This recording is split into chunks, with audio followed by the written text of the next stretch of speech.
Do you know like what the pill actually does to women? No man knows anything about, well, not no man, but like a lot of men are so clueless about that. A whole section we have in the app for Endo45 is post-pill syndrome. A common question that they ask in medical school interviews is, why do you want to be a doctor? And people say you want to help people. But the problem is, all jobs in the world exist to help people. That's the reason why you get paid for it. All right. I heard you help run a business that's related to this field. Yeah, tell us a bit about it and how you started and Yeah, so I work for Endo45, which is a Femtech startup company, I guess you could say. All right. Sponsor, please. Yeah, so it's called Endo45. You know, like F45, like the boot camp? It's like that, but like boot camp for your health. That's why like it was named Endo45. So very cool name. Yeah, it honestly is. Who came up with it? Juliet, the founder. The co-founder. There's 2 founders and me. So it's an amazing, small, tight-knit team. Essentially, Juliet and myself have developed, mainly Juliet, a holistic / medical protocol for anyone with endometriosis, but we also cover a lot of topics like IBS, fertility, if you've just got pelvic pain, anything like that. We've got a platform, it's an app, to help you kind of manage that. Sure. So what aspect of the person are you focusing on? Like, is it the spiritual side or is it the emotional or mental side or is it more physiological? That's such a great question. We have 5 pillars that we focus on, and one of them is life force, so it's like the mental and spiritual, because you can't get physically healthy if you're not mentally healthy, and vice versa. Exactly. Pain is a pillar. We've got fatigue, endobelly, which is like specific to endometriosis, like the swelling and bloating and gastrointestinal issues you get with that kind of gut thing when you have endometriosis. And balance your hormones, which is a big one, hormones. Sure. So it covers everything really. What's the, do you say 5 pillars? What's the 5 pillars? So pain, fatigue, endobelly, hormones, and life force. Sure. Yeah, and it's really, what I love about it is it's actually actionable. So like we have sourced, this was a lot of my job over the past year, like looking at studies and other articles and doctors and referencing and researching, finding all the things that are like actually proven, as well as what worked for Juliet, because it all started of her having endometriosis and really struggling and having disjointed information, not knowing who to listen to, shit public health system for it because it's like not fatal, so they're like that's a common experience that patients with chronic pain experience. Like I have chronic pain because I used to do martial arts and I had a few neck injuries, and I've got chronic neck and headache and chronic migraines now. So it's something that, I mean, not in the same way as endometriosis, but I can understand. Yeah, it's really tough. They really have it tough. And I mean, I don't have it myself, but Juliet did, and she had to take a lot of time off just to actually learn what helps her body. And so she's taken all of that and turned it into an app with her partner Justin, her business partner, not romantic. And yeah, it's really, really awesome because we've got tracking every single day. We've got all the topics that you can learn about and read, and just really educate yourself on what actually the disease is about and what helps it, because a lot of people think it's just like estrogen driven, where there's actually so much involved, like inflammation, your immune system, your nervous system. It's just this whole mess. So yeah, we haven't launched yet. The website's live, but in the next month or 2, we've got people testing it at the moment, people with endo, which is really awesome. Do you guys have an app or something like that? Yeah, it's an app. Oh, okay, sure. So app and website. Yeah, the website's going to have blogs, but it's kind of just information at the moment. Sure. Endo45. Who's going to write the blogs?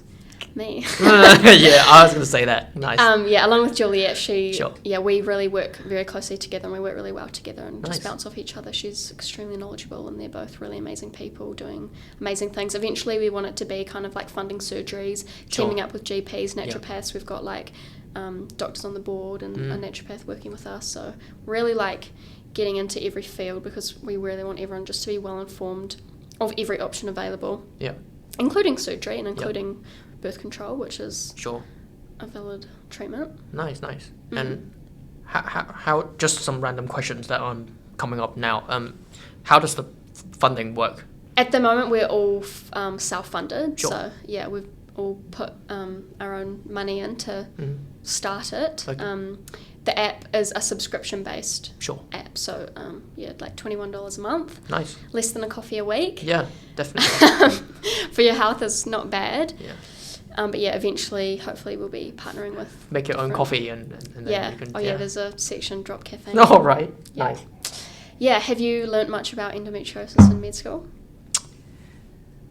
There's meant to be a bunch of teaching. There's Meant like to be? There's actually a good few lectures. I was going to say Cool. meant to be for myself, but there's a good few lectures on endometriosis, and I'm meant to have learnt it, but Yeah.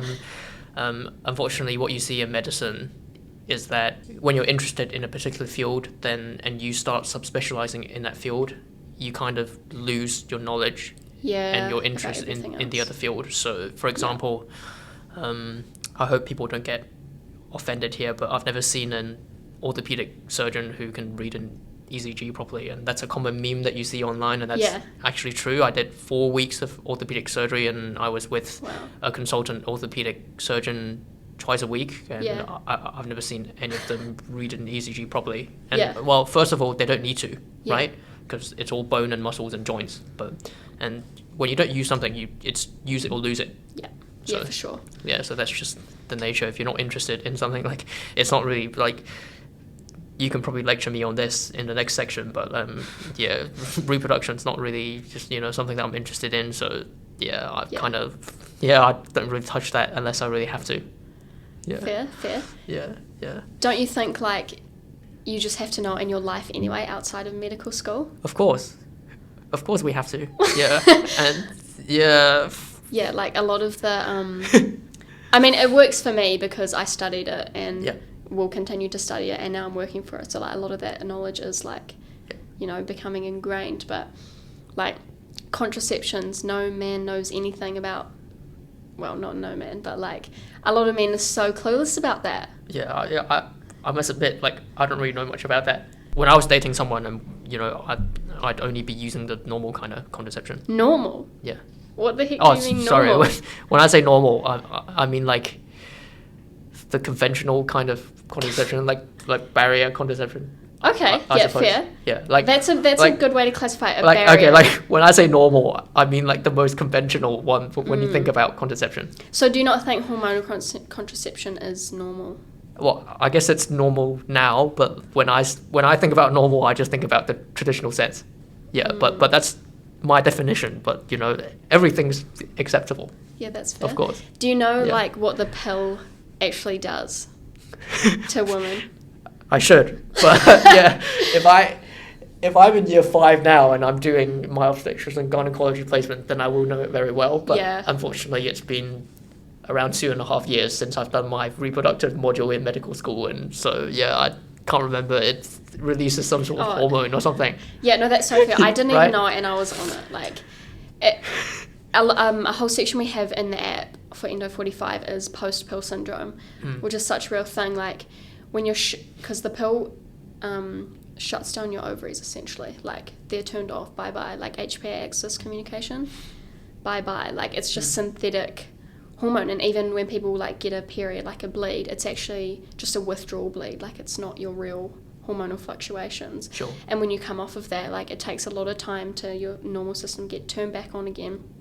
And a lot of people are confused about that. So that's why it's like a normal treatment for endos, because it like masks all the symptoms, but it's literally just like putting a band-aid on a broken ankle, like not actually fixing the bone. It's such a common treatment, yet it's so like really doesn't do much other than mask your symptoms for a bit. Because that only targets one part of because when you treat something like chronic pain, you treat the person, right?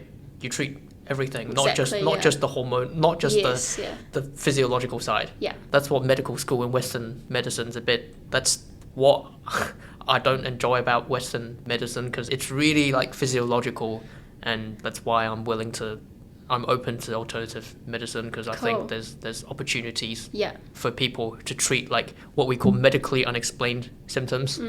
A huge thing of the app is like holistic health, and that's really what does it. Like, you know, you really need to shift everything you think. Like what you're putting in your body is essentially like the fuel, and diet is such a huge thing that I didn't even really realize. Everything. It's just like every pathway is fueled by the nutrients in everything we eat, and every reaction needs this enzyme, which needs this nutrient, which only comes from this food. And with the Western diet, it's just like so hard to get that, which is why everyone's like, oh, supplement, which often you need because you know even our soil is like chronically depleted of a particular element or something. It is of like many, and it's just it's pretty bad. But I would say diet is a huge thing we talk about in the app, as well as like even just a simple thing of like breathing. We have actually 3 sections, like quick hits, healthy habits, and learn. So learn is just like content, I guess, for you to understand. Quick hits are like things that you can do for rapid relief. But then the healthy habits is like what we're talking about with like change your lifestyle, more holistic things that you want to ingrain into your routine. Which I think is where a lot of the difference happens. During our little break, you mentioned that you don't drink coffee. No. Tell us about your own, just my own interest, why you don't drink it, and how does it relate to endometriosis as well? I just have never liked the taste. And then I tried it once in first year house trying to like hop on the train, and I remember drinking it. It was a mocha, and sat down, like started my study, and I was like shaking, and I was getting hot, and then like the room was spinning, and I just had this really weird, like thought I was on drugs, weird thing from the caffeine, which like I've had energy drinks before and that doesn't happen, but I was like, what is the point of this? Like, I'm just gonna have a big low later, and it just tastes like shit anyway. Do you drink energy drinks? No. I'm actually the opposite. I've never had energy drinks in my life, but I used to drink coffee a lot, but I find that the coffee exacerbates my chronic pain for some reason. Not sure why, but like I just stopped it just because for some reason I think it activates your sympathetic nervous response or something. And it makes me like, I get migraine from that.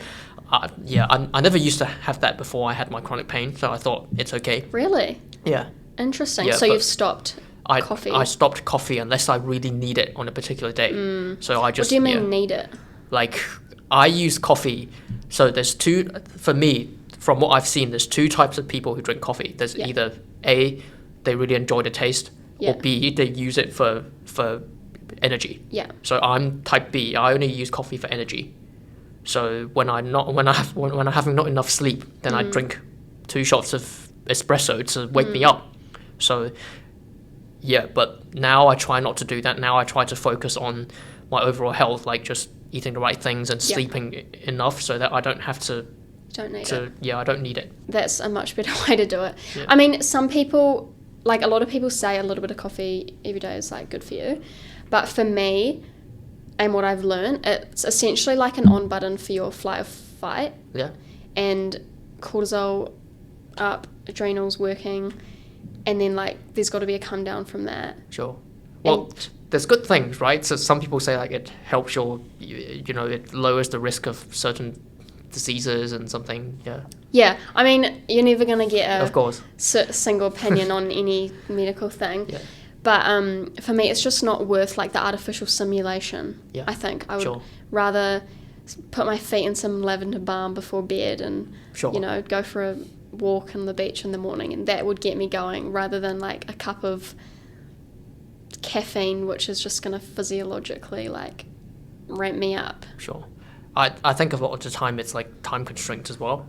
Time constraints, because that's true. There's just too little time to do all the things that ideally we would do to optimize our health holistically, right? Like meditating 3 times a day. Now I do that now because I do that now because I have time. I've taken a year off to dedicate myself to my health, right? So it's things like meditating 3 times a day, drinking 2 liters of water, sleeping at least 8 hours, things like that. Lots of people just they've got a main gig like medicine, being a doctor. It takes up so much time that you just don't have the time to do all those things. Yeah. So. I get that, and it's also like the addiction side of it. It becomes part of people's routine, and we're creatures of habit.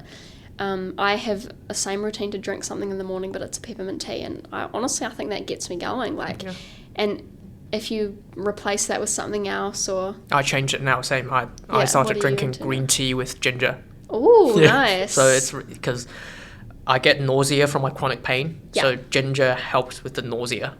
So just different ways to help manage it. And I never really thought of this side of medicine until I have my chronic pain. I always think it's just all physiological. You just fix the symptoms and you're all good. Back to the mainstay of our talk about side hustles, aside from your main gig of postgraduate medicine or trying to enter into medical school. How much did you work on this side hustle during your undergrad years?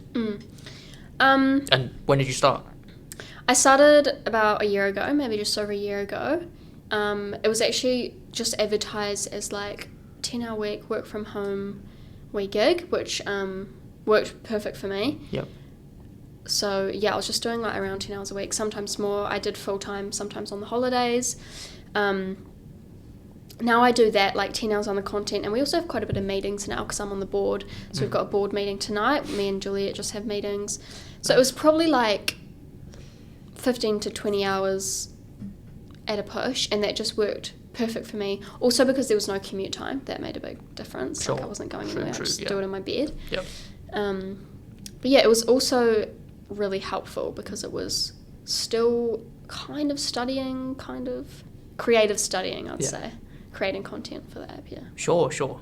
Yeah, it's kind of like I resonate in the sense that I've been helping to re-establish and run the UOA anesthetics interest group. So it's kind of like studying but fun, but it's not like it's in the same realm. Yeah, I get that. You've got a pretty big side hustle too. What made you want to get into that? Yeah, so I've been asked about that a lot of times, and it actually started about 2 years ago, mid 2022, and I have quite a few cousins who they own and they run sort of shoe business, and they're designers.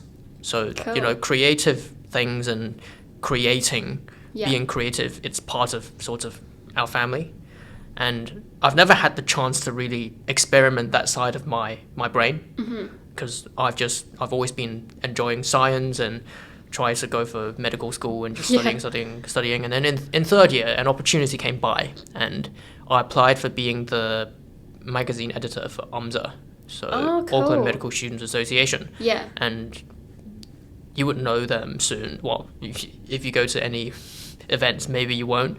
But basically what we do is we go around taking photos of people at events, and then we would make a magazine, 2 magazines every year. And so through that, I kind of want to try out, creating something for people. And through that, I try to do some photography and graphic design and writing, and I've just realized that I enjoy the photography and filming side way more than graphic design and writing. So I was just thinking, what's a better way of getting into filming and other than making vlogs and making videos of my own life? So I just started a YouTube channel and just do it for fun. But then now, since I've taken a year off, and for the past 2 years it's been slowly growing and it's turning into something that could monetize. And I was thinking, why not double down on it? And it's such a interesting topic. Everyone wants to know what med students do every day. Genuinely. I did anyway. I was that's how I met you. Okay, sure. I think it was TikTok or Instagram, I don't know. I mean TikTok or YouTube. Yeah. But they're so informational, and when you want to get into med school, you want to get in and you want to know everything and you want to know what you need to do, and you're kind of fitting that in a cool way. So I'm glad I helped in some way, hopefully. Interesting side story about what planted my seed of sort of filming and video creation. When I was young, I went to boarding school, and I used to have a roommate who's a dancer, and we would film dancing videos together. And I film it for him. He dances. I don't really dance. Yeah. And we'd edit the videos, and this was like 10 years ago. And then so that kind of planted the seed in me of like video creation. Yeah. And I had a tiny bit of experience in video editing, and I know how to use the software, because if you're not someone who knows how to do graphic design or video editing, it's kind of hard to get into it. When you've had an experience in something, even if it's very surface level, it helps. So that's what helped me in terms of being consistent, because I had that prior experience. Yeah, I think it's really cool when you find something on the side that almost merges your main gig with something else. Like that's what I found with Endo45. I dipped my toes in business with Cookie Time, being an independent contractor and working with that a few times. So I was like, oh, how's this ever going to help me? Like, where's this ever going to take me? But just having like something small on your CV can help you get into like another field, Yeah. Which is like really cool to have options and venture out. Yeah. And when I try to look for jobs or look for side gigs, I try to look for things that has potential for growth. Just because I used to do a job. I used to be a medical receptionist in 2nd and 3rd year. Oh yes, cool. Alongside making YouTube videos, and I was doing that maybe 15 to 20 hours a week, just over the weekends. And it's decent money, but at one point it's just I'm exchanging my time for money, and that's all. Like, I don't really get much out of it. I don't really learn anything. There's no real networking opportunities. Like, now I'm doing this podcasting thing, I get to meet new people, you know. I get to keep people around me who provides me value, and I provide value to them, and potentially they can provide me value in the future. Just networking opportunities and different life experiences, just completely different when you have a job, when you have a side gig that has growth, right? And especially in a career like medicine or any conventional career, it's like so narrow. It's everyone you meet is like in that field. So that's just what I think. I think we're coming to the end now, but what's your plans on this side gig going forward? Endo45? Yeah. I think I'm... You've been doing it for a few years, and I'm sure... I mean, it's with me for life now. Yeah, and all right. We do envision it, and we're going to put Too early to say for life, or not really? No, not really. Okay. Yeah, like I've invested in it, and I'm on the board, and I love it, and it's like such an amazing experience, such amazing people to be around. You are who you be around, and they're amazing role models, and it's so fascinating. It's what I study. I think I can provide ongoing value, they provide ongoing value, but most importantly, like, we want to provide so much value. Like, 1 in 7 people is an insane amount of people, and like, we just need to push it out there and help a lot of people. Juliet's already personally helped like a lot of people with their chronic disease, which is a huge impact on people's lives, and something that's like so meaningful like that, which is why I want to go into fertility, has such an impact on someone. How can you like say no to it? Like you said with your time, like it's just a transactional trade for money, but when I'm working, sometimes I actually just feel like I'm doing a hobby or something. Like it's such a fulfilling kind of role, and I think that's really key. I mean, if you monetize that too much, then you probably get a bit resentment, but of course, to me, like, wealth isn't just money, it's time, and if I'm not spending my time doing things I love, then... Well, I think there's 2 different types of people. There's like the people who only works for money, and they just want to see the money grow, and there's people who want to work for the satisfaction and for their own enjoyment, right? And I try to think like investing my time in either a main gig or a side hustle. I try to think, this is a really bad way to say it, but I try to think about the things that I like to do for selfish reasons.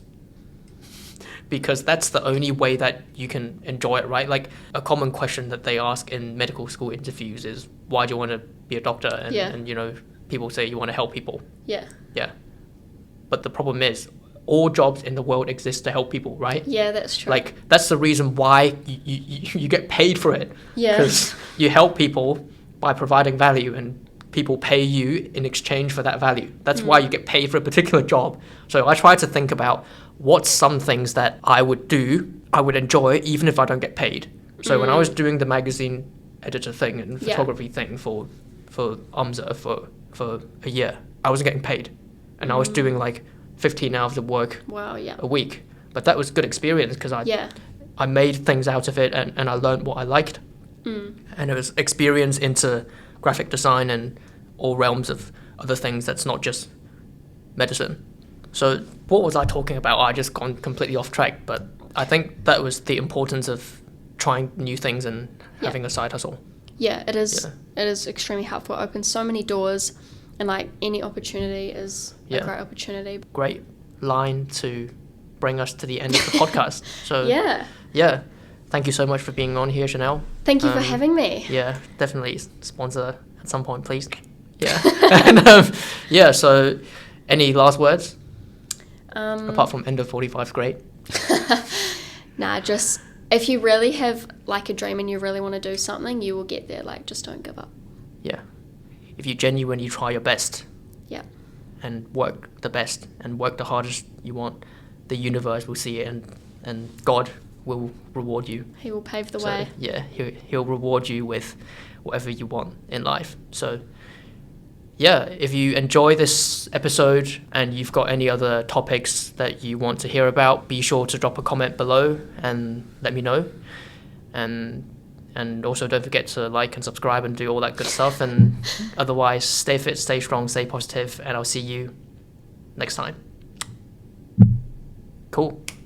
Done. Cool. See, it's good. Yeah. Right? Yeah, that was fun. Oh.